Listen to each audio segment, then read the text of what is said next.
And welcome back to the Breakaway USA show. I'm your host, David, and tonight we have such an eventful night. Oh, yeah, we do. Oh, my God. The topics are going to be great, right, fellas? We have an exclusive interview with Lindsey Graham and Kendall Bailey, who are both just on the Whatever podcast. So we're going to hear about their experience on the Whatever podcast.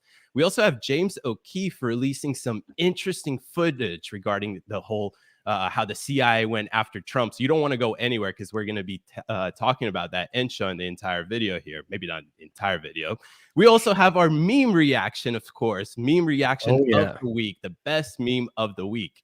And Breakaway USA crew, well, actually, Fabian attended the UCLA encampment. So we're going to hear about how that went with him. And of course, we can't end the weekend or the week, excuse me, and start the weekend without Kev's quick hits. And as always, we got that at the very end. And of course, as always, I got Fabian and Kev joining me tonight. So excited. Welcome, everyone. Yeah, it's going to be a great show because we are your pivotal source for the most compelling and urgent news stories of the week. And of course, like David said, my name is Fabian Garcia. And alongside me, as always, we have Mr. Kevin Fairs and Mr. David Kate. And we are going to bring you some critical analysis and unique perspective on what is shaping our world. And David is going to take it away. Of course. So let's get into our first topic right away. Tonight is actually really awesome because we have two special guests joining us to talk about their experience on a really popular podcast called Whatever. You may have not heard of it, but you've probably definitely seen clips of it, videos of it, you've different definitely stuff like seen that. it. Oh, yeah, you definitely fascinating dating podcast that everybody in my generation loves. So, and there's been so many fun people on it. Michael Knowles, Ben Shapiro. I think he's been on it. Candace Owens, I think Charlie Kirk's been on it. But we have two of some of the most entertaining guests from one of the recent episodes. Exactly. And Thanks, here Kevin. They are. Of course. Thanks, Kevin. The most entertaining. Awesome. Oh, yeah. It was definitely an entertaining 6 hours. I didn't watch the entire 6 hours, but Kev watched all 6 hours. I did. Normal speed, not twice fast, 3 times fast, normal speed. So poor guy. Kevin, I'm so sorry. You're not dumber be for sorry, it, my friend. You're dumber for it. Lindsey, can you give the people who haven't heard of Whatever podcast kind of an insight as to what kind of a podcast it is or interview it is? And because it's not a regular one. Yeah, and I'm going to go ahead and say that it's not what people think it is. So it's supposedly a dating podcast, and they've got 8 women or girls crammed around this teeny tiny table, and a male host, Brian Atlas, and whoever his comrades are for the night. Usually it's another few males. And typically they talk about dating, but not just any dating, like raunchy dating. Like he talks about body count and weird sex positions and things like that. It's really inappropriate. But a lot of the guests you have on are decently inappropriate women. They have OnlyFans and things like that. So, but I will say it has weirdly converted into a debate podcast, which it totally is not. And he keeps bringing this weird guy, Andrew Wilson, on. I swear to you, if I didn't know any better, Andrew is paying to be on this podcast. Really? Because he's on it all the time, and he's literally knows nothing about dating. He's unhappily married. It's the weirdest thing. So he's turned it into a debate podcast. So now I don't know what it is. He probably owes some money or something, and this is how he's getting his payback. I guess so. I mean, I've heard a lot of conspiracy theories out there now. So I'm I don't put anything past him. There's no reason that Brian Atlas, who is doing just fine on his own, bringing on OnlyFans girls and exploiting them, and he got 4.3 million subscribers doing it. Why all of a sudden did he bring in this random player, this 50-something-year-old guy with a beer belly who wants to debate these feminists? He's radically unattractive as an individual, which doesn't necessarily play into it as much. It but totally plays into it. It shouldn't. It shouldn't. Exactly. But then when you're in here trying to tell people, young attractive women, all of you guys, young attractive women, about how they're supposed to be and everything, it makes you just while you're sitting there on some high horse, you're not fit yourself, you're not taking care of yourself mentally, physically, emotionally by any means, and trying to tell all these people. And yes, some of them that were there, the young person in love with the tree, named Yeah. Alien. Like, Whoa, no, whoa, like whoa. that person by no means is well adjusted as much as Andrew No. is, but No. it's disgusting. But I'm curious, how does one actually go about getting on? Because you said you think that there's a possibility maybe Andrew's paying or something. I know that's all unconfirmed, but how did you go about getting onto this podcast? Well, I had reached out to them years ago about being on it, especially seeing like other conservative, media personalities being on it. It seemed like, oh, well, I'd love to sit on the table and speak truth to these radical feminists who don't know what they're talking about, right? And so it seemed like the desirable thing to do, be on the whatever podcast. Like it has so much clout, like unnecessarily, by the way. And I'm a conservative media personality. So my thought was I would be the Candace Owens. I'd be the Michael Knowles, the Charlie Kirk. But like, he didn't do his research. I don't know who recruited us. I don't know who said, come on. Like they were messaging us on Instagram. Like, can you come this date? And I was like, no, this date, no, this date, no. Finally, we found a date. And I think that they just had no idea who Kendall and I were because they just threw us at the table like any other chick.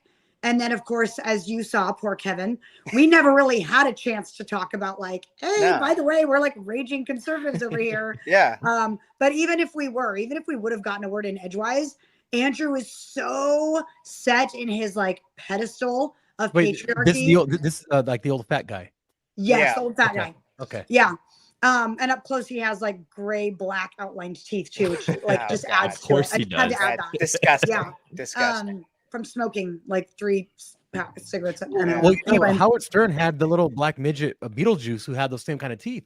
So maybe it's like a thing. The thing. If I want to grow my podcast, I need a nasty tooth dude to my left. Lindsay, and from like the recent whatever podcast that I've seen, he has like 2 people behind him, like a girl and a guy, and they're dressed in a what's that's up with been all a of thing. that? Like, so they're like random players in the game. Like that guy in his soldier costume, he acted like security earlier in the night. He like wanded us down and like took our shoes and all this stuff, and then put on this really weird costume and then just sits in the background and make faces. Can you imagine like what kind of job do you have where you just sit there for 6 hours? And if somebody were to get up and go to the restroom, Brian would yell at him to go take their spot so it would look like no one was missing from the table. So it must be like, for Brian, it must be like a weird like visionary kind of thing where he has to have someone at the table.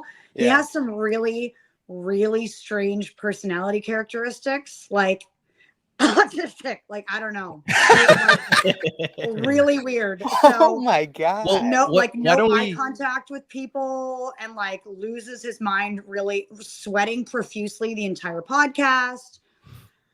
There's some weird stuff going on, man. So tell us a little bit more about what happens behind the scenes of the Whatever podcast. Because like this is like it is a cultural phenomenon, especially amongst people in like their early 20s around my age. Like everybody watched it. There's all these TikToks and everything of like Gorlock the Destroyer and everything went viral from it.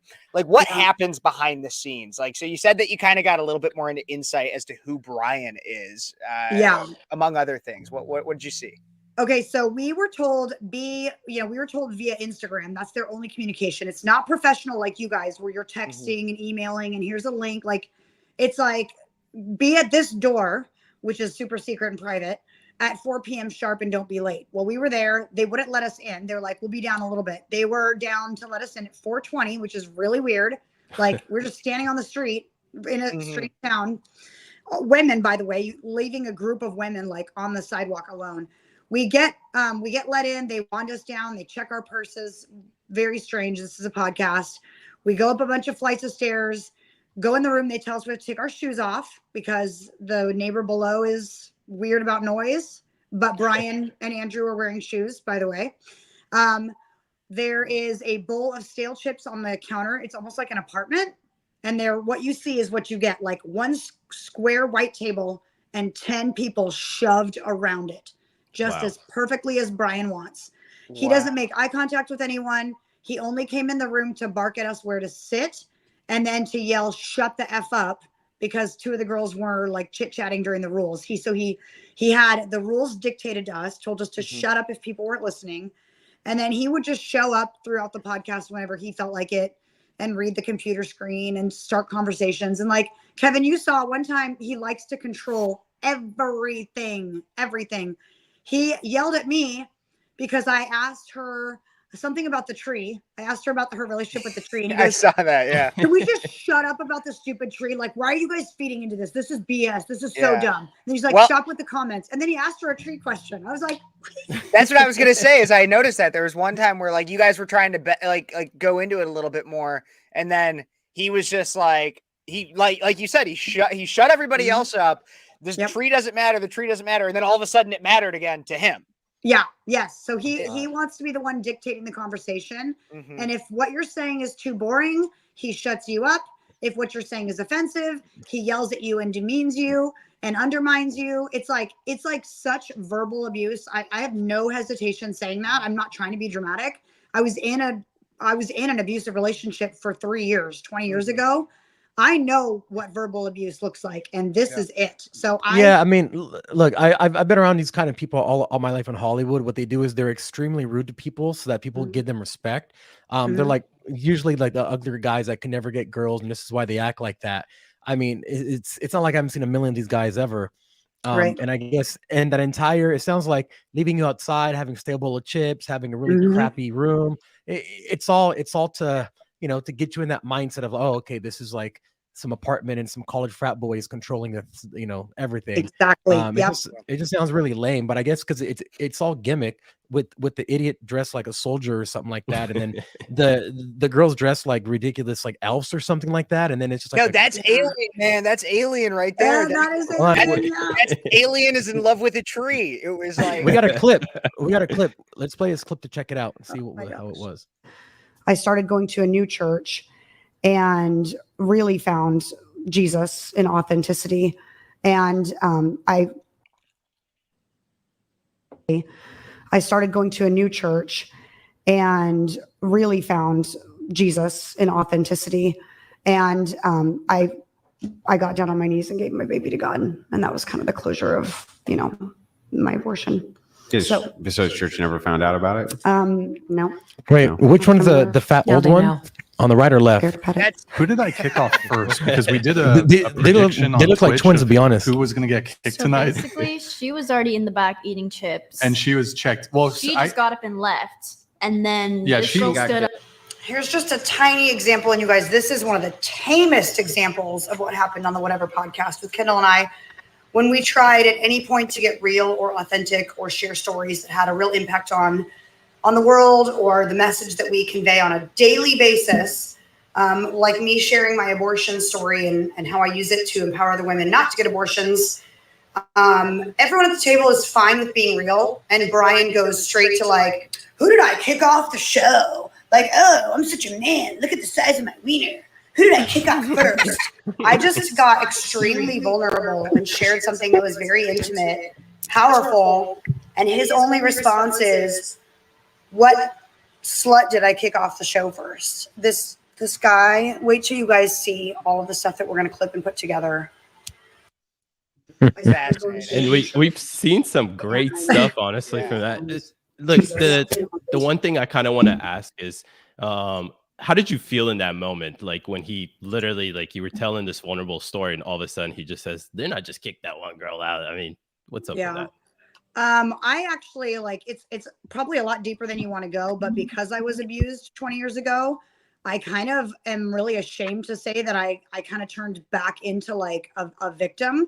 I didn't know what to do at that time because that was hour 7 or like was six hours of like 6 hours. Yes. Oh my gosh. No food. I had 3 stale chips.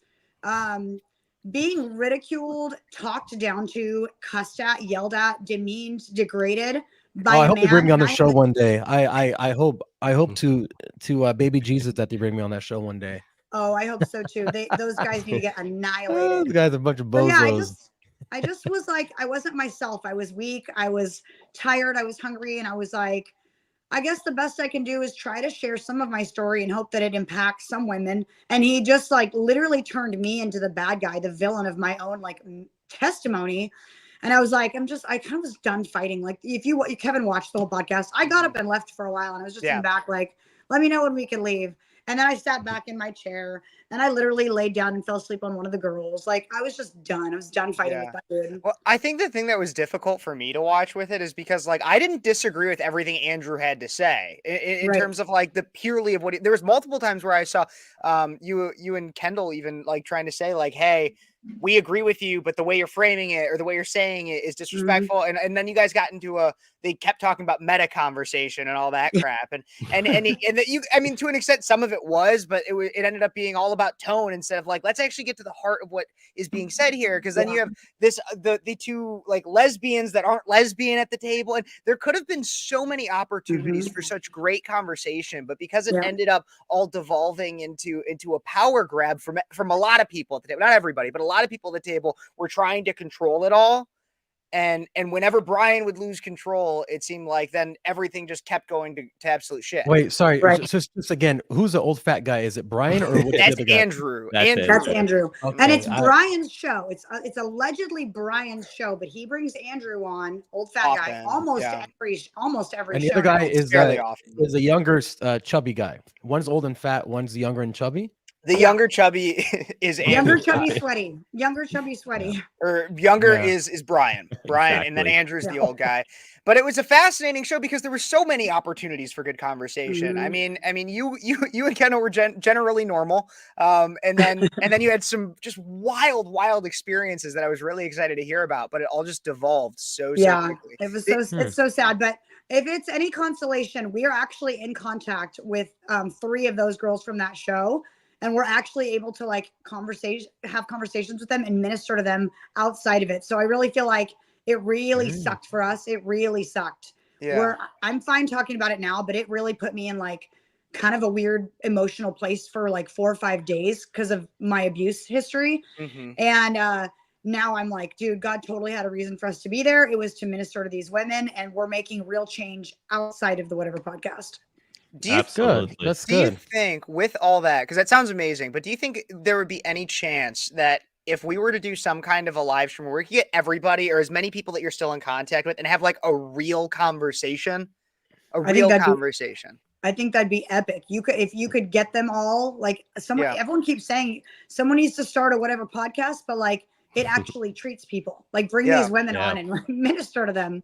Instead of humiliate and degrade them for clicks and money. Wait, but so what do they talk about? I'm sorry, I've never seen it, but for 6 hours, is it just like nonsense? Just this. He asks everyone that comes on beforehand, and mind you, Kendall and I didn't fill out the information. We're public figures. We don't have to answer your stupid questions. He wants to know like, what's your craziest dating story? Are you in a relationship? What's your status? Have you ever, like just weird dating, what's your job? Where do you live?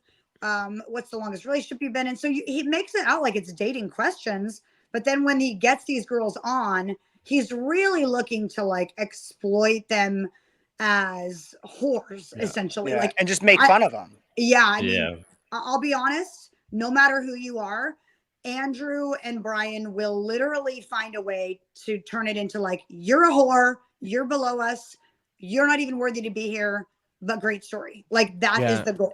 Those are the typical guys that didn't get into the clubs in Hollywood and they're just mad and they're outside and they're like, I'm going to start a podcast and get all these girls and I'm going to be the man because it's my kingdom. I've seen it a million times. I mean, and that's who the subscribers are. Those guys are both hurt. Yeah, those guys are both insecure. Subscribers are. It's not good men like you.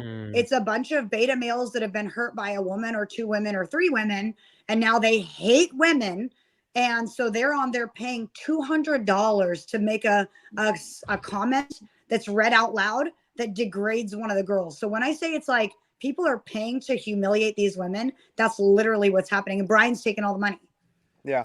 The feeling the first time I saw the Whatever podcast, I felt like that they were trying to portray it as if you've ever seen Fresh and Fit's podcast where, but a conservative angle to it. And the more I would see it, I'm like, this seems like a OnlyFans agency. But the one thing that just doesn't click to me is why conservative figures like Charlie Kirk, I saw Isabel Brown, Candace Owens, they go on this show and they never really spoke out against it or anything like that. What do you think happened there? Or this is what I think, and I don't know this, but I think that you and me and and is Fabian, right? Fabian. I know. I know I'm gonna pronounce it wrong. Yeah, it was the same. We've all seen the viral clips, but nobody subjects themselves to watching the 6 hours. So the only thing you know about it is the viral clips, right? I would be surprised if Charlie's team, Michael Knowles' team, Isabel Brown's team, they all were like, "Hey, this thing looks popular. Let's get you on it." None of them knew what they were in for. But one thing that happened is Brian knew who they were. So he was like, "I'm going to set you next to me and I'm going to be on my best behavior." And everybody has been saying he is not even remotely the same person when he had Charlie Kirk next to him or Candace Owens. He was like so polite and put together, like he was keeping himself put together to show off for them so that he wouldn't ruin his reputation. And he did not know who Kendall and I were. So he didn't like, even my friend Kristen is very, very smart. And she was watching and she's like, "Why is Lindsay sitting in the middle of the table like an OnlyFans girl? Like, why?" That's the question I actually had. Yeah. It's like you and Kendall are, like you said, you guys are public figures. You speak at events. Trump was over here praising you the other like a couple of weeks ago, which is insane on its own. Oh my gosh. But he set you around the table with these OnlyFans chicks and everything, rather than being the conservative guest or whatever guest, right? Majority of the guests I see coming on there are conservative. That's why I say that. But yeah, I was so confused about that. It is weird. But I will say I'm glad. Like, I would not, if I could go back, I wouldn't want to have been sat next to him to, you know, drop bombs on these feminists or whatever. Even in love, you could still drop truth bombs that could go viral. But I would not want to sit on that side of the table and be associated with him, knowing now who he is. I wouldn't want to be on his side. And so I am so glad that it happened the way it happened, that they didn't know who we were and that they treated us like the garbage that they treat these other women, because I may not have an OnlyFans. And when you have an OnlyFans, you're disrespecting yourself, but no one deserves to be talked to the way Andrew talks to people. And he talks to every woman like that, not just hookers or prostitutes or sluts. Like, every woman is below him. And so knowing that, I'm like, dude, I'm sticking up for these women. This is radically abusive. Yeah. Like, again, I'm sorry, I don't know their names, but old fat guy or younger chubby guy. You guys want me on? Hit me up, baby. Fabian likes on Instagram. Brian in the LA area, so perfect. They wouldn't know what to do with a real man on that show. No, They'd be so that's the thing, is they would never invite me on because they're beta males. Yep. Yeah, absolutely. Absolutely. That is that's a little bit of like kind of what happened too, is, you know, Candace Owens obviously is a strong woman. All these conservative women that have gone on are strong women, but they didn't know what to do with Kendall and I when they sat us at the table without knowing who we were, and we were strong women. It was like they were so caught off guard, they just had to like shrink into their normal behavior, which is, let's just yell at them until they shut up. Yep. The worst mistake that could have happened for them, but I think that's the best thing that could have happened to y'all, because now we see what whatever is all about, what Brian is all about, because they have a big network. And like you're saying, I mean, yeah, these women may be doing OnlyFans and whatnot, but you shouldn't put them down, because if you're trying to get them out of there, like that Nala Fitness girl who just came out, you know, as a Christian now and everything, right? I mean, that's the stories you want to see. And by putting these girls down, I don't think you're going to ever achieve that. No. And, you know, the call to action is not like boycott, whatever, cancel, whatever. Like, if they get shut down, that is a huge blessing to society. Honestly, if Brian Ellis goes bankrupt and can't do this. But my big thing is exactly what you've said, David, which is all these conservative icons have gone on. And then guess what? Whatever isn't making themselves viral, we are literally making them viral for him. But by using conservative icons going on. So my call to action is that every single conservative icon that gets invited onto that show stops going on and using your own platform to rise up this like demonic, abusive dude. Yeah. So that's what needs to happen, is the people in our movement need to be like, we officially denounce this. We did not realize what it was about. I will never go on it again. No, I completely agree there. 100%. And I definitely think that Lindsay, there's a potential where if you would like to collaborate on something, even every once in a while, where we find a way to create the conservative and good Jesus-based, Christ-based version of the Whatever podcast. I think that'd be a fascinating venture. I think that'd be amazing. Lindsay, we had such a great time with you. Honestly, you're always such an awesome guest What to happened have to my on. boo? What happened to my boo, Kendall? She, I don't popped know. on? She know. popped on, popped off. Something must be going on with their internet. Yeah. It's all good. We will no doubt have you guys back. And like I said, we'll get something going. We'll find a way to collaborate and bring you guys in more with the Breakaway USA. So cool. We'd love it. We could be your female contributors. There you go. That's what we need. Yep. Awesome. For all of our audience, where can they find you, Lindsay? I'm on Instagram at the.patriot.barbie. And Kendall is, even though you didn't see her, Kendall _in_ Kentucky. Perfect. Wonderful. Thank you. Thank you so much for being on. God bless you. God bless you. Thank you. Hey, and thanks for your work at UCLA, Fabian. Oh, stay tuned for that. We're going to talk about that. We'll talk about it later on. Bye, guys. All right, everyone. We will be here. We'll be right back after the short commercial.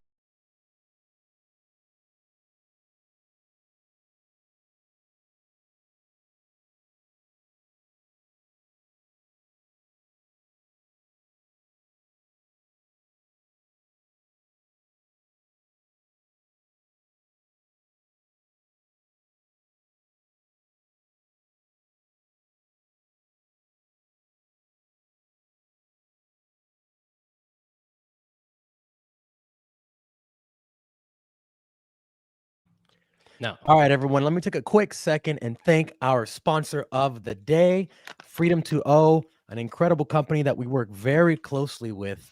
If you haven't heard about them, they're a unique company that is fighting unapologetically to preserve the freedom of speech while ensuring that you stay hydrated. They have some of the purest water out there, and I really do mean that.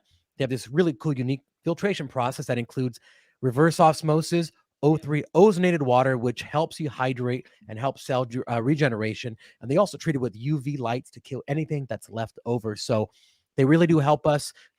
Supporting them supports us. So make sure you go to freedom2o.com/USA and you'll get 15% off your order. And you'll see some pretty pictures of all of us up there as well. Oh, yeah.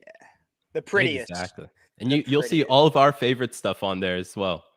Fellas, what about that segment right there? That was crazy, huh? It's nice to have a perspective about what's happening on these popular podcasts that we're finally. I know. You never know. That's why I always ask like what goes on behind the scenes, is because you never really know. Like with us, if anybody was ever curious, we literally just log on to our streaming stuff and we're here talking to you. Like there's not like this massive vetting process or anything like that. Like we're professional with our guests and everything. Man, it's crazy to me that people get on such a power trip.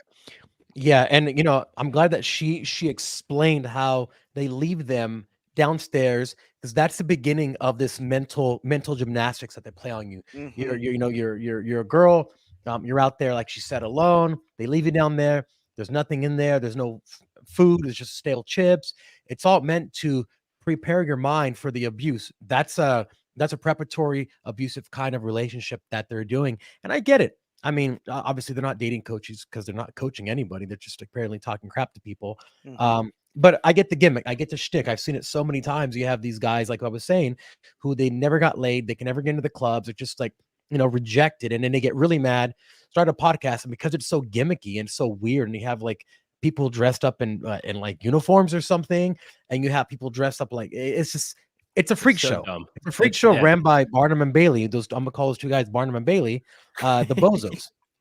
No, absolutely. And like, if you guys watch it, like there are some times where there's some really funny clips that come out of it, but it's out of a 6-hour podcast. And the thing is, I have no problem with the podcast being super long. I've seen a lot of people do panels that go on for a very long time, and that's not an issue in and of itself. But when it's all in a central location and you have rules as to what you can do when you're on camera, what you can't, like, and it's like super, super strict, man, it's just, it's wild. It's wild. Yeah.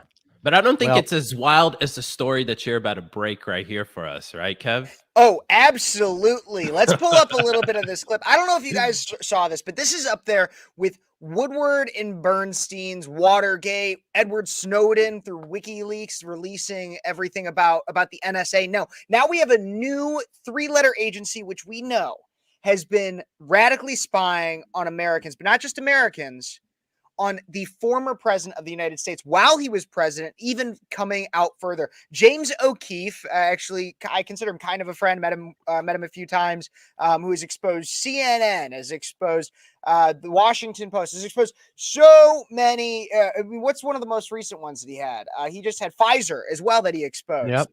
Yep. Built up Project Veritas, all to just be ousted because he flew too close to the sun by exposing powerful people, has now exposed the CIA.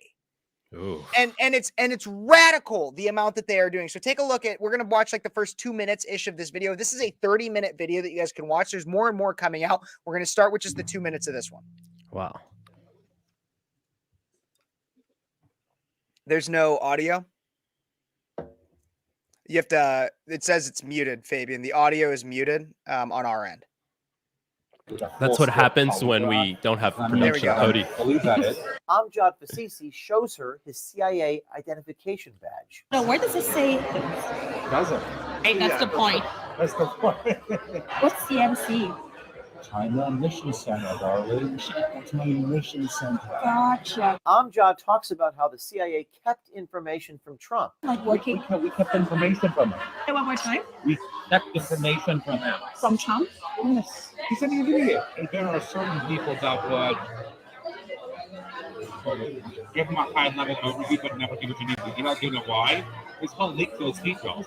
Amjad Fasisi states higher-ups within the intel community, including CIA directors Mike Pompeo and Gina Haspel, and the upper levels of their staffs colluded to withhold information from sitting President Trump. So the agencies kind of like all got together and said, we're not going to tell Trump. The higher-ups. The higher-ups. We put it this way, the executive staff. We're talking about the director and his subordinates. Like what titles are they? They're Director of the CIA. director of the CIA would keep. Yes. Are you guys still watching him? I would say yes. It sounds like you guys are still watching him and his team. Of course we are. Nothing goes by without somebody watching. Amjad Fasisi also states as fact that Trump is under constant surveillance and even claims they are spying on his ex-wife. And we also have people that monitor his ex-wife. So you guys All are right, we can take a human- pause there. So here's the thing with this story that we're learning, and there's it goes more into the full half hour, but the biggest parts of it are to know that our CIA, the CIA, the Central Intelligence Agency, that is supposed to be the hub for the president to be able to understand pretty much everything that's going on in and outside the country as is necessary for him to be able to do his job, withheld information from the president, who is supposed to be the commander-in-chief, withheld information from him while he was president because the bureaucracies, decided that he couldn't be trusted.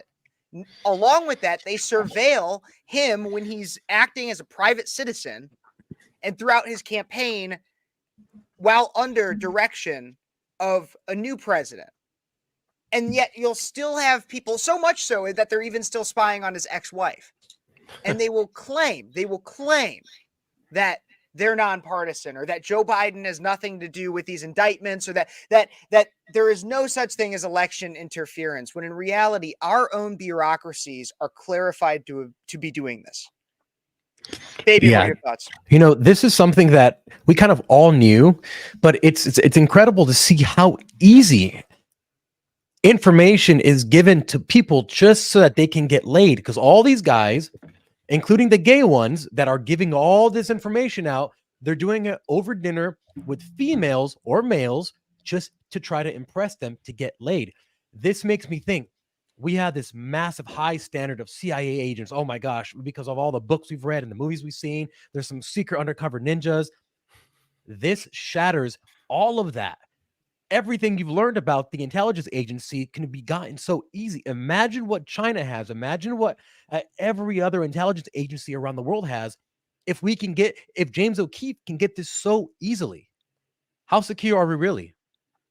No, exactly, Fabian. And you make a lot of good points. First of all, I don't know if anybody's actually truly shocked. We've known this for a while, that essentially the administrative state is persecuting its opposition. And who's its current opposition? It's actually Donald Trump. And the thing that we saw in the clip there is that wasn't just happening during his administration, but it's currently happening right now. That means that you have actively an opposing party that's in power right now, using the leverage of the government to go after its political opposition. And we always talk about this, that Trump is being persecuted, conservatives are being persecuted, but it always sounds like buzzwords, right? And finally, here's some evidence about what we're talking about. Yeah, it's a conspiracy. I put my tinfoil hat on TV and everything like that. But what is this? Is this a conspiracy? It's a conspiracy against a political opponent. That's what it is. Absolutely. And in fact, everybody wanted to know, since this is all about Trump, it really is, everybody wanted to know what Trump had to say about it. And I believe I have a video to be pulled up actually of Trump responding to this bombshell report. Do we have that clip? Yeah, it's pretty incredible that James O'Keefe, he was in Trump Tower with Trump, and Trump gave his opinion on this. Oh, wow. We're going to watch it. Yeah, it's pretty. This just happened today, I think, actually. That's badass. About how the CIA directors withheld information from you. Well, it's shocking to see how stupid somebody can be. If this guy's for real, going to get rid of him. CIA, Central Intelligence Agency. This is not an intelligent guy to be openly talking, walk up and starts asking questions and talking that way. So he may be bragging or showing off to some young lady. I have no idea the conditions under which he spoke, but I'd get rid of him real fast. If he's for real, get rid of him. My God. See, that's the craziest thing to me about this, is that he finds out that his entire life has been scrutinized by the Central Intelligence Agency. I mean, I'm sure he already kind of knew it. I mean, I'm sure he already kind of knew it, but it becomes public info that is undeniable at this point. And his whole thing is instead of being like, wow, this is a really sad state of America or anything, he's just like, this guy, he says he works for the intelligence agencies, but he's obviously not very intelligent. He's kind of an idiot. I was surprised he didn't just go like a retard. Some would say he's a retard. I'm surprised it didn't just pull that out, but that's what it was about. He ended up just lambasting the guy. Typical Trump. He must be just trying to flatter a woman. He's trying to get his willy wet, but who knows? Who knows? He probably can't even get his willy wet. So exactly that. He doesn't seem surprised at all. I mean, think about how much he knows that he hasn't talked about, right? So I was under the assumption that maybe he was going to be a little more surprised, and he was just like, yeah, duh, this guy's an idiot, get rid of him. What else is new? Yeah, James, what else is new? I feel like the reason Trump is not surprised, and we can literally see that in the video, he's making fun of this, like we're making fun of that right now, is because 8 years ago, the leader of the Senate, Chuck Schumer, told him on live TV on MSNBC that if you screw around with the intelligence community, they have a billion ways how they're going to go after you. And look, ever since 2016, ever since Trump became the president, I guess 2017, they've been going after him. Actually, I stand corrected. They've been going after him since he was president-elect, even before president-elect, right? The intelligence agencies were always hungry after President Trump, and that's why he's not surprised. That's why, honestly, we're not surprised on the panel here, where it's a bombshell news story that we have to share with you guys. But this, the main idea that the intelligence community is going after former President Trump, soon to be President Trump again, hopefully, is not new, fellas. Yeah. This is something that, one could look at just 6 months ago when the CIA was basically, they were outed for doing a really, really bad things. And the next day, Congress voted to give, I believe it was a Pentagon or the CIA, but they voted to give one of the intelligence agencies a whole new building, billions of dollars, a few days after they were just caught doing something extremely, extremely bad. Why else would you do that as a congressperson unless you're scared of them? And I've heard, I forget who said this. He said that the Senate Intelligence Committee, whose job it is to oversee the intelligence agencies, they themselves are scared of the intelligence agencies if they vote against them too often, or if they say too many things. That's what Tucker was saying on Joe Rogan. And he said, they're all afraid, they're basically being held hostage by the three-letter agencies because they're worried they're going to put kitty porn or something on Yep. their devices, and that's like the minimum of what they'll do. Like they're afraid at the minimum that they'll get kitty porn on their computer. Like that means that there's worse things that could happen to them. It's insane.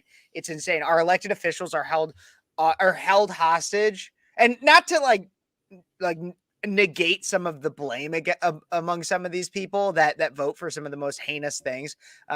But many of them are held hostage by our 3-letter bureaucracies that are unelected. And I've been talking about this for a long time. Like your threat to democracy isn't Donald Trump. It's not Joe Biden. It's your FBI, your CIA, and your NSA. That's your threat to democracy, a constitutional republic, America as it was meant to be. Yeah, whenever you have something like a dark budget or whatever they call a black budget, where we don't know how much money they're getting and there's no oversight, no one knows what they're doing with it. That's the problem with the democracy, because that's not democratic whatsoever. They work for us. They have the politicians who we elect work for them. It's completely obliterating the idea of the way the founders envision this whole thing working. Mm-hmm.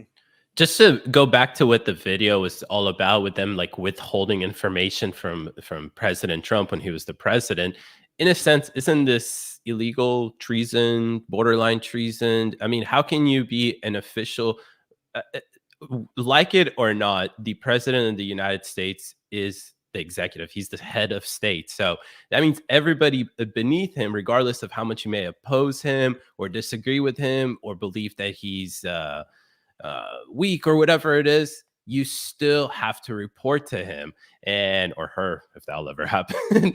But it's crazy, guys. I mean, they're spying on him. They're disrespecting him. That's why, look, I believe the CIA, FBI may get grilled for this is actually a good concept, but I've said this in the past, the way it is right now, it's corrupted. You can't trust the bureaucrats that are in there because of things like we just saw right now. So hopefully when he wins in November, hopefully he doesn't tear down the FBI and the CIA, because again, I think those are good institutions, good ideas, but they need to be grounded with good individuals, good principles, values, all that good stuff. Yeah, honestly, we'll have to look in. I mean, people will have to look into Mike Pompeo. I don't know if anything will ever come of it, but if Trump is reelected, then Mike Pompeo should absolutely be investigated at a minimum, likely indicted. So, which is very unfortunate, because I'll be honest, Mike Pompeo is one of my favorite individuals in his administration or in his cabinet. You know, I think he did actually a fantastic job. Again, I may get grilled for that, but especially with his relations and how he handled both China and the Middle East, it's very unfortunate to see here. Wait, but he's again, the very one that realistic. ordered. He's the one that was caught saying that he wanted to kill, I think, Snowden or assassinate Snowden, right? One of those two guys. Potentially, I don't know that off the top of my head. I think Tucker's talked a lot about that, about him doing exactly that, and I think he said, I think Tucker in one of his interviews, he's like, and I saw Mike Pompeo like not too long ago, and I'm like, he was trying to be friendly because the man himself is friendly when he's out and about, but he's like, that guy is really, really bad. So I believe, I don't want to mischaracterize what he said, but I think he said something like, I couldn't be nice to him. I couldn't be regular around him. Like, oh, hey, what's up? And I just, if you're talking to Yasser Arafat or, Saddam Hussein or something like that, and you see him at a party or something, yeah, they just killed a bunch of people. So what are you going to be nice to them just because they're in your purview? No, hell no. I just think, like those fat bozos from the whatever podcast, you see them at a party, you're not going to be nice just because you know who they are. No, the guys are idiots. So you treat them like that. I think who you're thinking about might have been the CIA director under Obama, either Clapper or Brennan, one of those. I can't remember exactly. I'm pretty sure John Brennan. Pompeo. I don't know. We're gonna have to look into that. Yeah, well, yeah, exactly. Because that's very unfortunate to me. Again, when I saw that story, I saw it like the headline for it. It was like, and possibly Mike Pompeo. It's like Gina 100%, but Mike Pompeo is like still questionable. So that's very unfortunate to see if that's, as is and whatnot. So. Absolutely. But this was one of the, I think this is, should be, the thing is because it's James O'Keefe, because it's him, because he's known as a more conservative individual, this will not get the credit that it deserves, because this reporting right here, he's had some great reports of other undercover journalists that have had to go through great lengths to get the information that they did. But what they uncovered in this is as big is as big. It doesn't feel as big because we have all these social media platforms now that share information like that, but this is as big as Edward Snowden detailing what the NSA surveils on the American people, or Woodward and Bernstein revealing Watergate. Like this is a huge story. Huge. Absolutely. Just to go back. Business Insider, Mike Pompeo summoned by court to explain alleged U.S. government plot to assassinate Julian Assange, say Spanish media reports. So this is what Tucker was talking about. And they were they were spying on him in the embassy, and apparently the plan was to assassinate him. The Uni Party is that's unfortunate. Oh yeah. Oh my God. But speaking of things that Fabian knows, let's talk about, or I don't know if we're getting it to an hour. We're going to take a quick ad break, but we have. Let's take a little. Take a little break. Got to drink my freedom water. Oh yeah. And next up, we're going to talk about what I did last night. We're right back after this. Blah blah blah blah blah blah blah blah blah blah. What are you talking about? Here, have some freedom to go. Now the Constitution is awesome. That's what it is.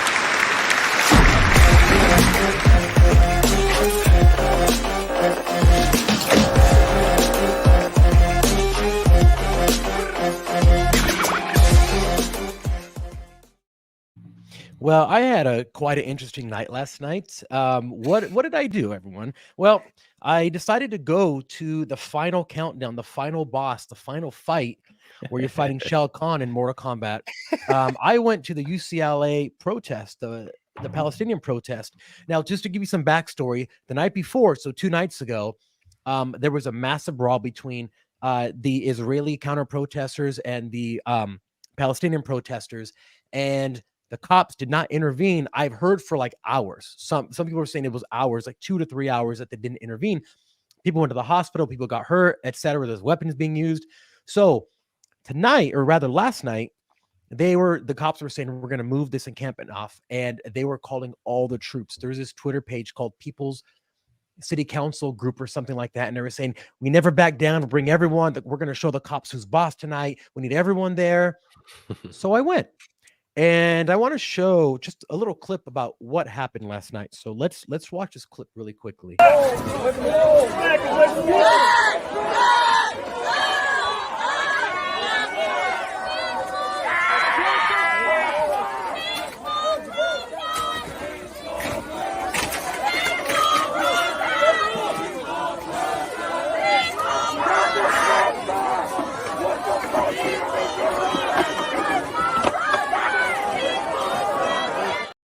Okay, so you see that. Okay, so you took that. I want to be clear with everybody too. You took that video. No, I didn't take that video. No. Okay. So, sorry. But here's what I want to say about that video. You see the video and you think, oh my gosh, these protesters and everything is going crazy. Well, guess what? I didn't see any of those people when I was there. And and let me explain what I mean by those people. So when I was there was a few thousand Palestinian protesters sitting there doing their chants, doing their thing or whatever. And I speak to a few of them, and I say, hey man, what's going on? Tell me about what's happening. And they were talking to me. I walked around the entire thing on the other side. So, okay, the way you can visualize it is there's 2 sets of stairs, and then there's Royce Hall right in the middle, and that's where the camp was at. And the police had barricaded themselves, or they were wrapped around the tent, holding everyone off. So the students were on both sides of the stairs. They had barricades. The Israeli counter protest was supposed to be on one side, and the Palestinian protest on the other side. So we walked around, but the thing is, and maybe they called off the Israeli and say, hey, don't do it tonight. It's not going to be the night. But it was all Palestinian protesters, and everybody there. And I walked around the entire thing. I saw all the barricades, and everybody was super chill. Sure, there were some people, you could tell there were spotters for the organized Antifa, BLM, Summer of Love type organizations that were being paid.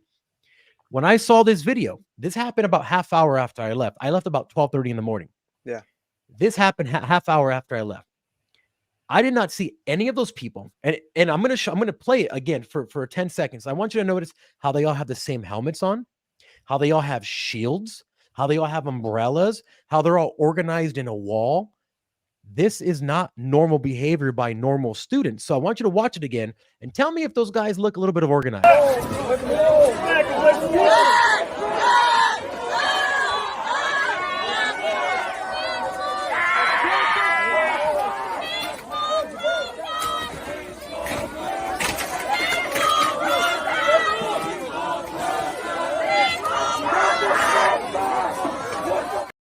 Now, the last thing is in that video, when they had the piece of wood or whatever that was, and the cop ripped it away, somebody from the back passed another one over, handed to someone, and that person handed it to the front line, and that person had another one right in front of them.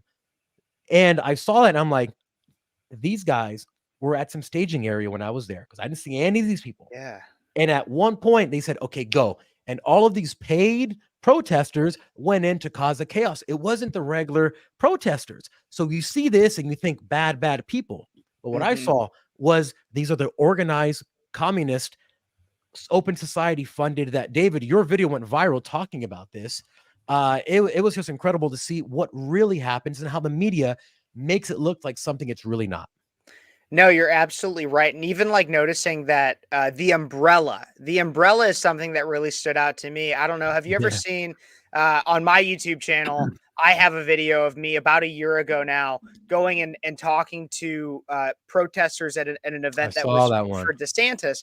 I'm going to actually, I think I have the ability to share my screen very briefly here. We won't watch all that much of it. But I just want to show this quick clip. Where you can see actually in here is a protester utilizing an umbrella in a very similar way. Let's go right around here. You can see this guy with this umbrella right here. Oh, yeah. That's the Marxist favorite tactic. That's exactly what they did at France. Yep. Thank you. The yellow jacket. And they all have the same, and they all have the same little vests. Awesome. By the way, Kevin, you look like a stud in that film. Hi there. I actually was like 50 pounds heavier in this video, just so you know, too. How are you guys doing? Watch this. Watch this. I just want to know what you guys are out here protesting today. DeSantis. Why? 100% DeSantis. He's a fascist?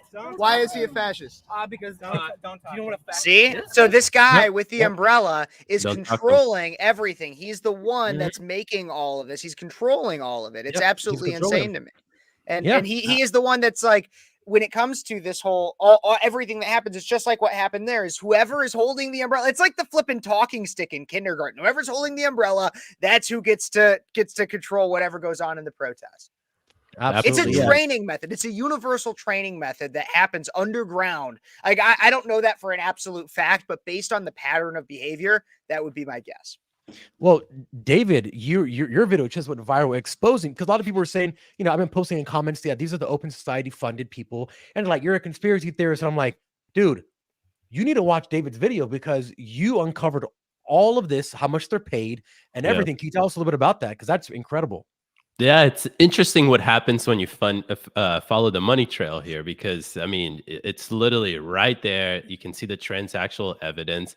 So a lot of these students are being gathered together because they have some emotional social justice attachment to what is happening in Israel, right? And these are a bunch of 18, 19, 20-year-olds, right?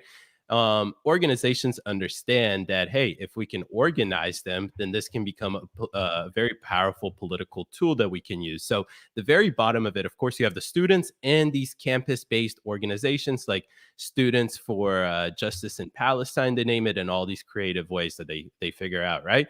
And these organizations are then led by bigger organizations with actual political agenda behind them. So, for example, there's a big organization called United States Campaign for Palestinian Rights. And they are actually the ones that contract individuals on various college campuses to be college campus fellows, which they pay them between $3,300, $3,600, something like that. And then they have community-based fellows, which is probably what Kev ran into right there. These people get paid $7,600, $7,800 just for 8 hours of work a week to organize certain protests and whatnot that are related to the Palestinian Gaza thing. So what you see is a bunch of students who have a bunch of emotions in them. They don't know what to do with them, but then they get organized and led by a lot of movements that have big attachments that are actually rooted in Marxism and communism, and we can go on and on. So, Yeah. And you saw that firsthand yesterday, Fabian, right? Yeah, and you know what? It's sad. I felt bad and I'll say this. Obviously, it sucks to see anyone die on either side, Israeli or Palestinian. You have Hamas, who's just using the people. It's always the elites that are using the regular people to get their way. It's no different in this organization. You have the organization who want to push communism, cause chaos. George Soros literally says in his book that his plan is to cause chaos to break down the USA. That's what he wants. He literally says it in his book. This is not theorizing. So when you see his organization funding this, paying people, I mean, how more obvious do you need it to be if it's right in front of your face? So I felt bad for these kids because I get it. They want to help people, right? You're young, you have bright eyes. The world is, the world, you want to fix the world. But then you have these people who are using the kids to stay there all day. And then they come in at the end and they bum rush the police. And then, of course, some of the kids are going to get involved because it's just, I mean, listen, I grew up going to hardcore shows. We would always get in fights. This is what you did. And even if you weren't involved in a fight, if you got caught in one, well, you're going to fight because people are swinging at you. Even though you don't have you're like, why are you hitting me? I don't know. I'm going to hit back. I'm not going to let myself get hit. And that's kind of what we know what was happening in this situation. And then, of course, you have the communism going around and signing people up and say, hey, you need to be a part of the Socialist Democratic Party. We're going to burn this nation down. And all of the signs were all professionally done. The students that I saw there didn't have signs saying like death to America or whatever. But I did see one that said, it's not from the river to the sea anymore. It says from Palestine to Mexico, the walls have got to go. So I can see them. And this doesn't even rhyme. Done sign. Doesn't even rhyme. But I can see, the regular kids looking at this saying, oh, I guess this is what we should maybe go for. Maybe, okay, so this is the new thing now. And it's just using these kids. And it's sad. And I mean, they don't even look like students. We saw one of the mug shots that they come out. These guys look like they're like, in their 30s on campus. Oh, yeah. It's sad. To just go back to quickly the whole idea of like creating chaos and everything. We've heard Yuri Bezmenov's interview. He talks about this, that the very first step is demoralization. Well, I think we can all agree that a bunch of these people are already demoralized, right? And what is the second step? Is to destabilize the country. Right. So we're in this interesting phase right now where we've experienced destabilization in 2020 with the Summer of Love riots by the BLM and sponsored by your beautiful Democratic Party right there. and now we're seeing something very, very interesting because this isn't even political affiliation. You have people from both sides. Right. So very interesting destabilization moment. Absolutely. And here's what happened with all this. And there's my comment. I said, play stupid games, win stupid prizes. And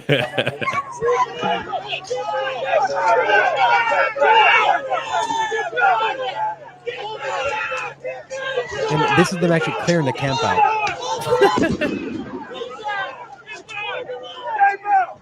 Get back! Get back! Get back! Get back!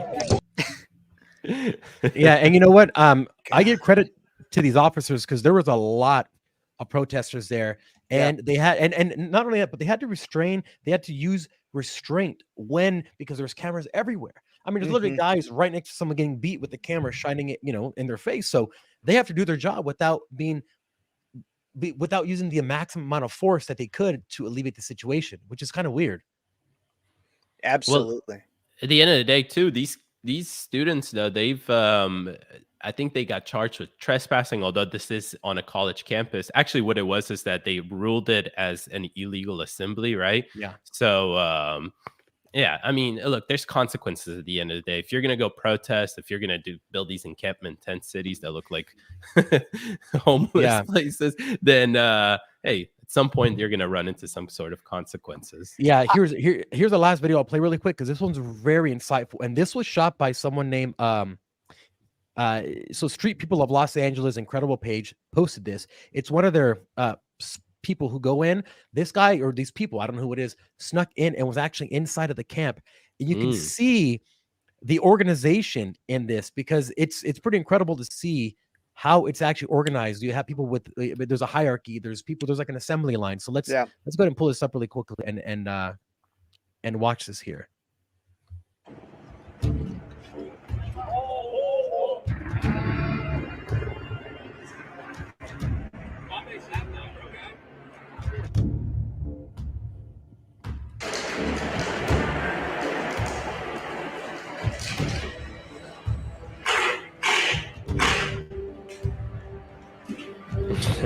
That's something funny about that.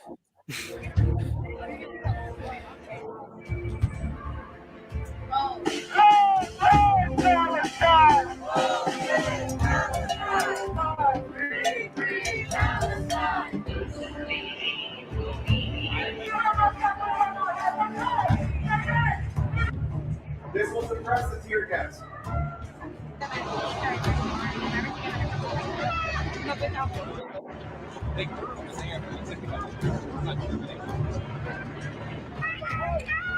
By the way, that was a medic tent. Oh my gosh. I'm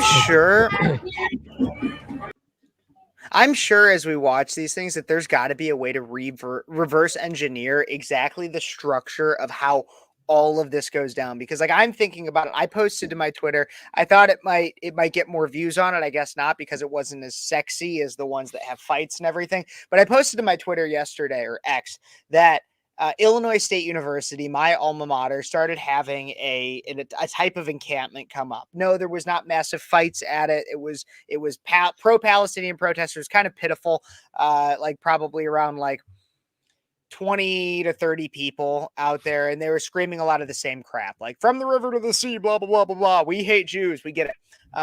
But they do that. And I posted it. And when you think about it, the way that it could work is that, so that's like the end goal, is that you start getting like all these little copycats that are relatively tame. Maybe they get bigger, maybe whatever. And then once they start to get bigger, you would send in the organizers, the ones that are paid and everything. But how it starts is you start with some of those organizers. And like, I don't know exactly, but I'm sure there's a way to reverse engineer every single little point of it by watching all the footage that we have. And maybe that's something we work on doing, but I just find it like there's got to be a way to really figure out exactly what the strategy and plan is. And then also compare it all the way back to like 2020 with Black Lives Matter. That's exactly what I was going to say. Yep.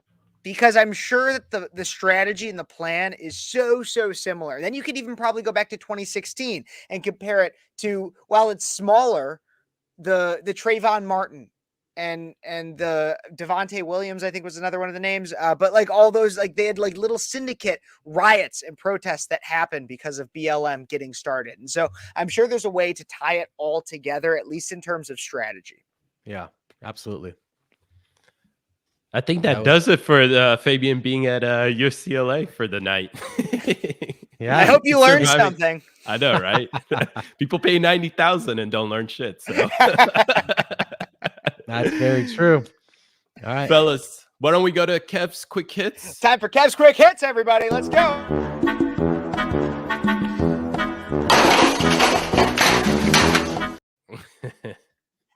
All right. The first quick hit today.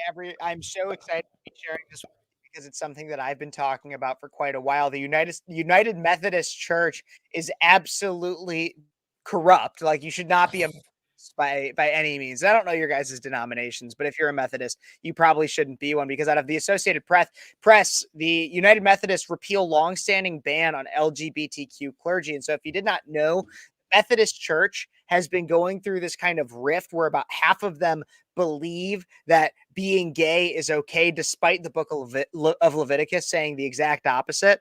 Then the other half are protesting that. Well, now the entire church has their delegates repealed their church's longstanding ban on LGBTQ clergy with no debate on Wednesday, removing a rule forbidding self-avowed practicing homosexuals from being ordained or appointed as ministers. Delegates voted 692 to 51 at their general conference, the first such legislative gathering in 5 years. That overwhelming margin contrasts sharply with the decades of controversy around the issue. So basically, what we are now seeing, everybody, is that there is an entire church, the Methodists, that are denying what the Bible says. Like, and so this isn't even about whether or not, like, I'll be tolerant of as many gay people or whatever, but Leviticus 18:22 specifically says, a man shall not lay with a man. If he does, it is an abomination. So you are not following scripture to do this. So I'm curious your guys' quick thoughts on that. And are these even Christians anymore? Are they even Christians? You know, I will say James Lindsay talked about this a few years ago, and in Beneath Sheep's Clothing, they talk about how they did the exact same thing in Russia. What they do is they go into a big organization like the United Methodists, and you take over from the inside. You get a few people on the inside of power and say, guys, like, we need to be more understanding about these people. And then because each church has a duty to follow what the overarching organization does, you take over the organization, you take over all of the churches, and then you can pass this kind of rural change or whatever you call it. And then every church, because they need to get money from the big organization, has to fall in line, or they don't get money. This is ESG and DEI in churches. Absolutely. David, thoughts? One thing finally makes sense for me. Every day that I come back from work, I pass a church, and that church literally has a huge banner on the main road with the LGBTQIA plus flag there saying, "You are welcome here." And every time I was confused, I'm like, is this a counter protest to the church or something like that? And it's a Methodist church. And the funniest thing, Kev, you know this, I don't know what you're going to show for Kev's Quick Hits, but today I decided to actually take a video of that flag. Did you really? I did. I literally took a video of it. I'll pull it up here in a second. But it's the craziest thing. It's on my phone, so you won't be able to really see it too well. But look, that's interesting. It's the funniest thing ever. And now it finally clicks to me. But here's the "you are." Yes, exactly. And so I'm sure something that you might have seen near that, just so everybody knows too, in case you're wondering, in case you want to avoid the Methodist churches, this is pretty much by and large what the Methodist, this is like their logo. If you ever see the flame with the cross, it's because they have a very interesting view. They're flamers. They're flaming gay. No, but they have a very interesting view of the metaphor of the flame as it relates to the Holy Spirit. Interesting. And so that's why if you ever see that flame with the cross, that you're pretty much always looking at some level of a Methodist church. But that's the first quick hit. Let's get to the next one. Dan Schneider from iCarly, Victorious, all the other stuff. If you guys haven't been paying attention to like literally anything in the last 5 years, Dan Schneider has been constantly under attack, rightfully so, for at a minimum creepy behavior. But just in the last few months, a massive documentary called Quiet on Set came out, of which I watched all of it, which basically detailed a significant amount of sexual abuse among child stars, especially at Nickelodeon. And so according to the Daily Wire, former Nickelodeon producer Dan Schneider is suing the producers of this documentary. And the 58-year-old TV exec made a public apology for his behavior after the documentary first aired, which included an interview with Schneider's former colleague telling us stories of toxic workplace environment that they saw questionable. The new lawsuit states that while he takes responsibility for his actions, Quiet on Set was a hit job, which insinuated that Schneider would sexually abuse the children who worked on his television shows. And now there's a lot more to this article, and you can go look at it if you'd like to, or you can go watch the Quiet on Set documentary. I recommend you doing so. The thing is at a minimum, a lot of those a lot of people point out, not even just on Quiet on Set, but they point out how a lot of Dan's shows had a weird amount of feet being included, Interesting, sexually suggestible scenes, like Victoria Justice and others in Victorious having lotion sprayed on their face almost as if it was kind of pornographic, things like that. I don't know if you guys saw this documentary, how much you've heard about this, but what do you guys think? Is Dan Schneider guilty? Did he do anything? Is his lawsuit justified? I mean, I would say, knowing what we know about the Hollywood pedophile ring and how it's growing and growing, and now we got P. Diddy, who's the Epstein of rap. I mean, and you got Weinstein, who's it's just, I mean, man, all these people are a bunch of perverts. And if you're working with kids all day and you're already a pervert, and you have the power to do stuff like that, and these poor kids don't know. They're just shooting random stuff. They're like, okay, cool, spray this on my face. Like, they have no idea. They're kids. Yeah. I think that's exactly it, Fabian, is that this is like a dream place for him. And I'm pretty sure that after Nickelodeon, after the whole thing came up, he went to work in Disney. So the dude still gets around kids, and that's very troubling to think. But The most sad thing about this is that I'm wondering what the hell did he do to SpongeBob? Like, like I don't think he worked as much on SpongeBob, but SpongeBob actually was supposed to be originally an adult show. And this is kind of a little bit of a tangent, but it was supposed to be. If you think about the names in the show, you have the entire name of the town that they lived in was Bikini Bottom. Sandy Cheeks was the name of the squirrel. If you think about the Krusty Krab, like there's a lot of things in that show that seem a little bit off. But a lot of things in that show that seem a little bit off. I wouldn't say it, but some people would say it. No, but so that's when it comes to that one. But that I just thought that was really interesting, and everybody's talking about the sex abuse. I think the thing I really want to talk about with it is the fact there's two things. First, the hypocrisy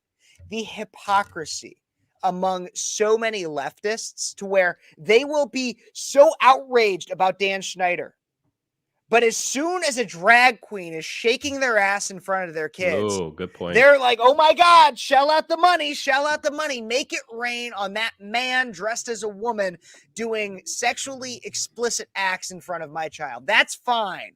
But Dan Schneider shows some feet on iCarly, and that's where they get all mad. Like, both are bad. I'm not going to defend either of them. Both are bad, but stop being double standard. Exactly. Double standard. And as Bill Maher said, which I can't believe I'm quoting the fucking liberal, but as Bill Maher said, where kids are is where these things are going to happen. And that's why we need the most safeguards. If you look at it, look, I'm a Catholic myself, and so I hate bringing up things that make the Catholic Church look bad. But you have altar servers, children. They get sexually abused. You have the Boy Scouts, young children. They get sexually abused. Where kids are, sexual abusers will be attracted. Yep. Because they're going to go where kids are. And so in kids' entertainment, we have to pay attention to our children. And and there's no problem. Oh, like I think it's 90% of Hollywood productions have children in them in some way. So there's no way to avoid it, that kids are going to be in things, but there is a way to protect them. Yeah, you know, Seek Smith explained this a lot to me and opened my eyes to something I didn't know. And exactly what you said, Kev, is right. They go to where children are. You know, what is it? Where you're young, you go in the forest,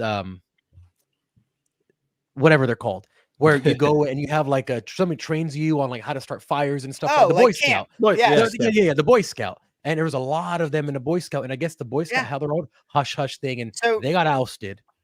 They did. So the Boy Scouts, so I'm an Eagle Scout. So I went through all the Boy Scouts. I was in it for like 12 years. And so I always make the joke, and this is a terrible joke, but I make it. I'm both a Catholic and a Boy Scout. No one ever touched me. What the heck? Where's my class action? But want you, must have not been cute enough.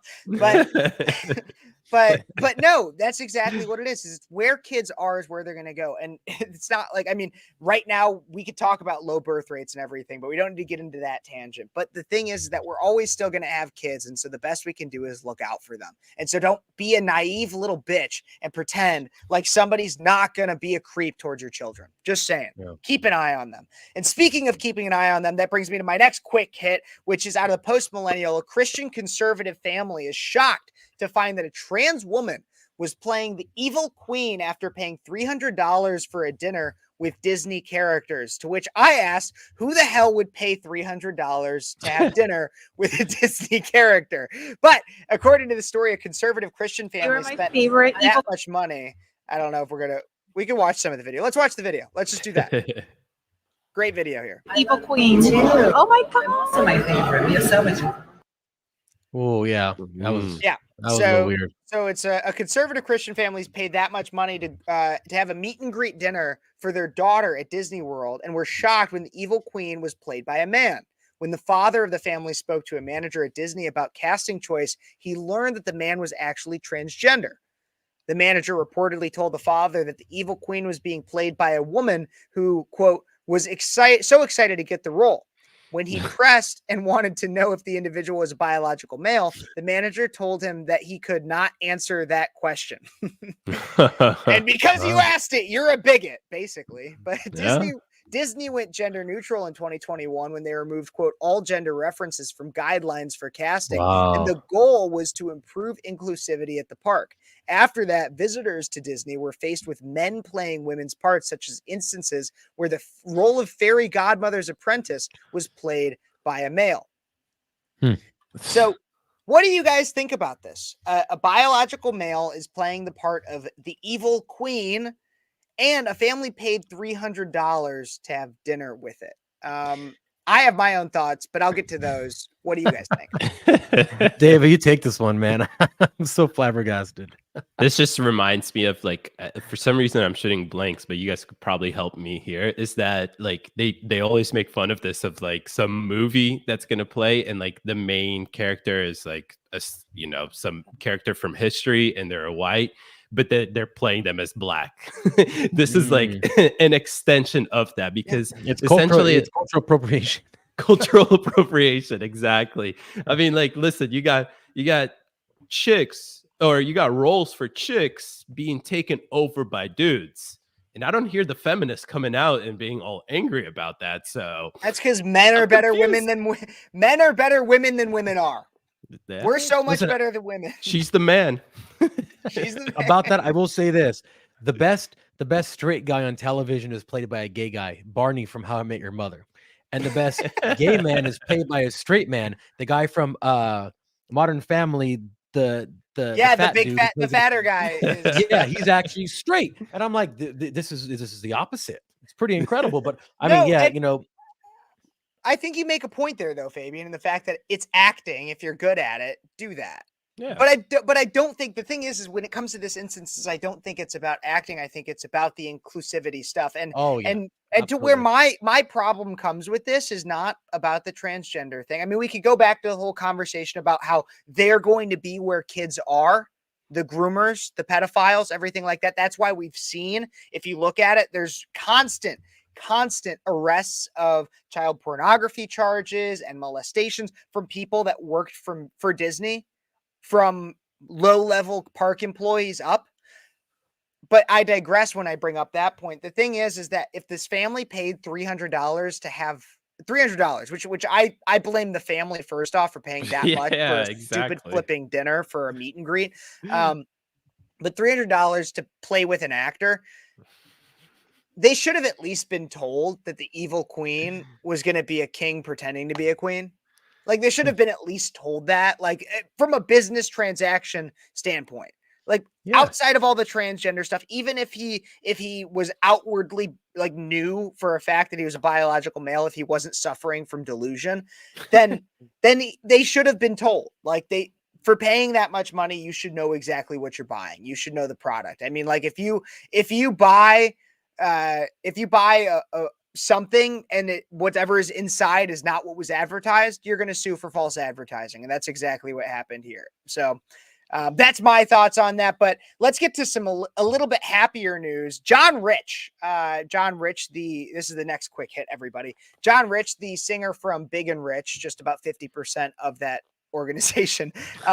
He came out, and I don't know if you guys saw, but there was during all these protests that we've been covering, there was frat bros that came out and they held up an American flag. I don't know if we can get this tweet up here from John Rich, but they held up an American flag, and John Rich, among others, came out and said that that he was willing to host a concert for these young boys. And I know that I thought there was a picture with this tweet. I must be wrong. We can find the other tweet somewhere. I think if you scroll down, you can see the boys, Phi Kappa Phi men, defended their flag. And there you can see it. And so there was even a GoFundMe that was created. And it says, throw them a rager. And they've raised almost $200,000. Wow. They've raised $500,000 now, by the way. Really? Oh my God. Last time I checked. Yeah. And this is actually my neighboring states, UNC Chapel or Chapel Hill. Right. And this was awesome to see, because for a while we were hitting this rhetoric, especially on X, is that white people, Jews, they're different. No, it's not. It's literally, at the end of the day, there's people that hate America and there's people that love America. And as you can see, these young men over here, which just gives me so much hope in this generation that I always lose hope in, come out and protect the values. Look, I immigrated to the United States at 8 years old, And by the time I was 9 years old, I knew that the American flag should never touch the ground, similar to how the Israeli flag is. So to see these boys go out there, they're being like, they're throwing crazy stuff, not crazy stuff, but they're throwing water at them, chicken nuggets, I heard at some point. So, and they're standing there. They're like, I'm not going to let this flag touch the ground. I'm going to rip this fake Palestinian flag off the pole that you guys put on here. So disgraceful.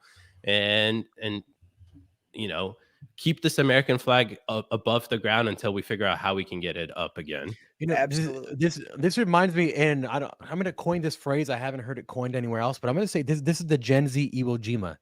So I don't know if you're familiar with the Iwo Jima, Yeah, but it's I mean, I know you guys are, but it's an incredible picture by Marines, and I forgot on what island, and I read the book when I was younger, and I forget it, but it was somewhere, I believe it was in Japan or something like that.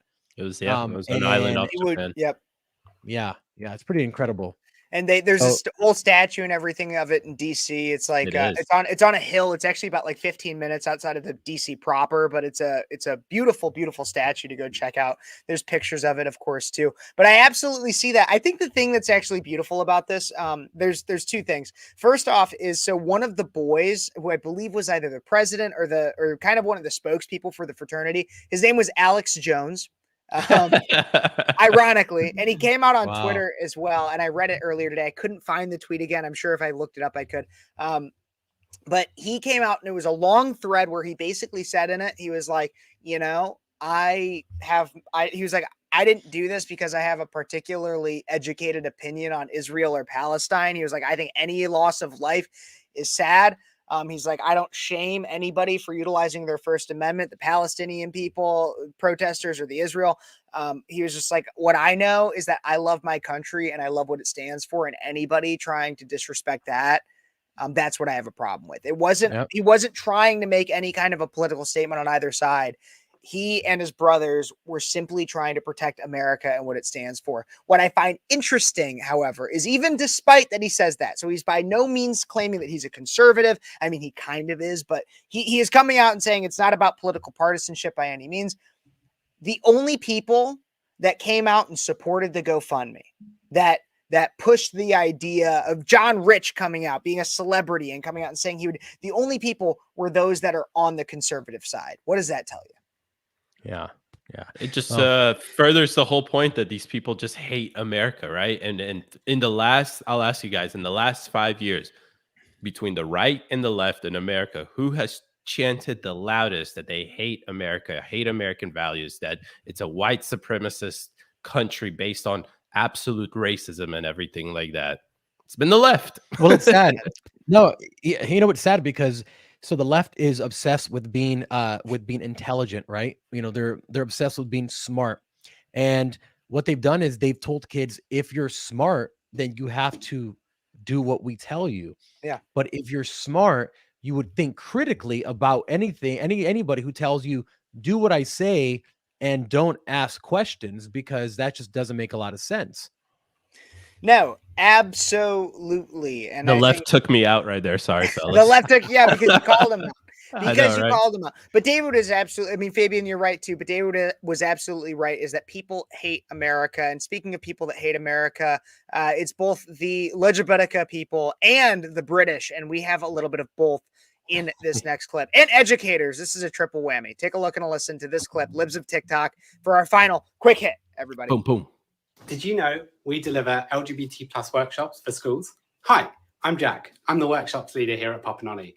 I work directly with schools to deliver super fun, age-appropriate workshops to primary school kids from across the UK. Okay. From introducing ideas about family diversity to learning about the history of Pride. Our sessions allow a safe space for children to learn and understand about LGBT plus identities.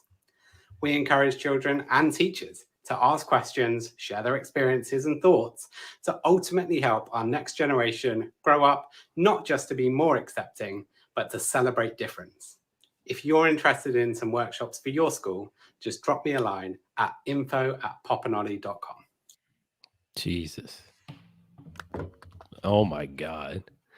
What do you guys think? Are you guys gonna drop him a line at info@poppinolly.com? Wait. His shirt says Ollie, Jack, they, them. And it has a rainbow, and he has a pink hat, and he has these crazy like butterfly looking glasses. Like what could this person teach you other than how to eat soy? I don't understand. Like, what's he gonna teach you? I don't know. Maybe how to lower your testosterone count. Here's the funny thing to me is that we just saw an updated new flag for LGBTQ and all that stuff, right? So how do they exactly teach all of this stuff? They have to come in every 2-3 weeks and update the kids like, hey, listen, it's kind of a genius business plan. Like, I'm not gonna lie, it's a genius business plan. If you keep changing all this shit, and then you're like, oh my God, you gotta learn it. You gotta learn it. Ollie, where are you, Ollie? You gotta teach the kids about the new stuff. Then you're gonna constantly, you're creating your own revenue stream by basically saying you're a bigot if you don't learn it, but we're also gonna change it on you every 3 weeks. For $10.99 a month. Like, You can't be $10.99 a month. Yeah. If you don't pay, you're a bigot. I know that this was in the UK, but here's something that will make you feel pretty bad is that your US taxpayers' money is actually going to similar programs, especially I just saw in the recent bill that they passed is that they subsidize $1.5 million to an organization for LGBTQ kids clothing. So the kids at schools can get clothes that are LGBTQ friendly, which is like your Target Tuck friendly BS stuff and whatnot. Look, I got a way that you can save a lot of money. Just if you're gonna go through all that trouble, just give the clothes that are made for a second grader, give them to fifth graders. It fits the exact same purpose. It's gonna be super tight. I mean, that's easy. See what I mean? The government hired me. I can save you some money. The government doesn't like to save money. No. You know that. Just wants to collect your money and burn it. They like to steal your money. Absolutely. But yeah, that's what's happening in American classrooms just as much as it's happening globally. And in reality, I believe it's a spiritual war.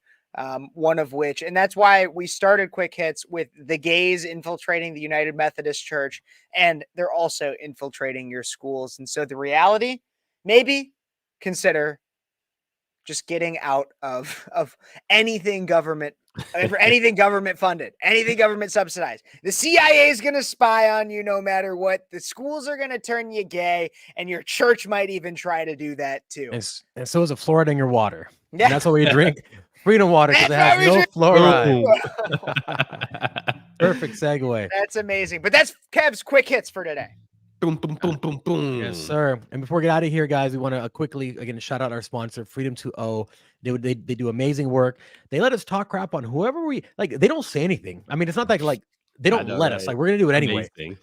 But they've never been like, hey, guys, you kind of said, some stuff. No, they're like, hey, that's amazing. And that's because they really, truly back to freedom of speech because they've never said anything other than like, hey, that was great. We like what you said. We said the fluoride, like the water will make you gay. And they're like, that's amazing because it has no fluoride.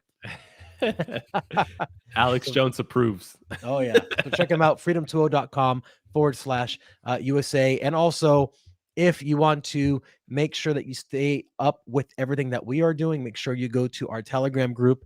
It's where we post all of our updates as well as things that we can't talk about on any other social platform because we'll get even more shadow banned. Brianna just had her TikTok deleted last week. David was demonetized on his 90,000 YouTube subscribers. I've been deleted off TikTok. I am so shadow banned on Instagram right now. We got a strike on our YouTube channel. My YouTube channel is like never getting any views anymore. So that's beautiful. I mean, like I get my hardcore fans that check my page, but I know people that have all of their notifications turned on and they don't get notifications. Yeah. So, political season. Absolutely. Yeah. Season. And we called it. We said it's only going to get worse and worse up until November. And then who knows what happens after we fall off that cliff. So anyway, in order to be updated on everything that we're doing, make sure you go to our uncensored Telegram group, scan the link on the screen or the QR code on the screen, or go to t.me/breakaway if you're just listening to us right now and not watching. But make sure you add us on Twitter or X. Sorry, I just dead named X. They're going to ban me. And on Rumble. I do it all the time. and on Rumble, because those are freedom of speech platforms that we can show you things and talk about things that we can't on any other mainstream platform. So make sure you add us there. Exactly. And guys, you know what to do. We're going to be right back to this Monday evening at 8:30 p.m. Eastern, 5:30 Pacific for my West Coast peeps. And like Fabian said, follow us everywhere because then you'll know exactly what our schedule is. And I if think you that does don't, it. and well, I want to make sure before you end out too, make sure you're following all of us too, because it's not just for anybody who just tunes in on Mondays and Thursdays or just on my channel or Fabian's or on David's. Like all of us have our own individual stuff that we post our own individual content on. So if you want to go check out my channel, Speechless with Kev, if you want to go check out David on his YouTube channel, Fabian on his Instagram and everything. I don't know if you have your own YouTube channel. I'm sorry, but like I know that we all have, and I think most of them, pretty much all of it, can be found through our link tree. And with just a little bit of work. So if you're looking for more content from people that are doing the work, not ordering gag orders on Candace Owens or and I'm not going to name any names here. We got to talk about that next episode. We still have to wait though. We still have to wait because Glenn is the only one that broke that story. So I want to know how I don't know. authentic that That's is. why I'm not putting That's why we any give it names time. at me. But what I am saying is I know for a fact none of our contributors have gag orders. I know that for a fact. It's not even in question. So and if somebody had it, we wouldn't be able to tell you guys. That's a very true fact. Well, thanks everyone for tuning in. It's been an incredible show. We hope you enjoyed Lindsey Graham being on and Kendall in Kentucky for a little bit before she had her issues. I mean, we talked about a whole range of different things. And again, make sure you tune in every Monday and Thursday. And also, not only that, but we have shows every single day of the week except for Saturday on the Breakaway USA network. So just follow Breakaway_USA anywhere. We got shows on Monday, Tuesday, Wednesday, Thursday, Friday, and Speechless with Kev on Sundays. So make sure you check it out. And thanks for sticking around for this long. We're not 6 hours like the Whatever podcast, but we're just enough to tickle your whistle. So from everyone here, we will see you on a Monday. Never say that again. See you guys.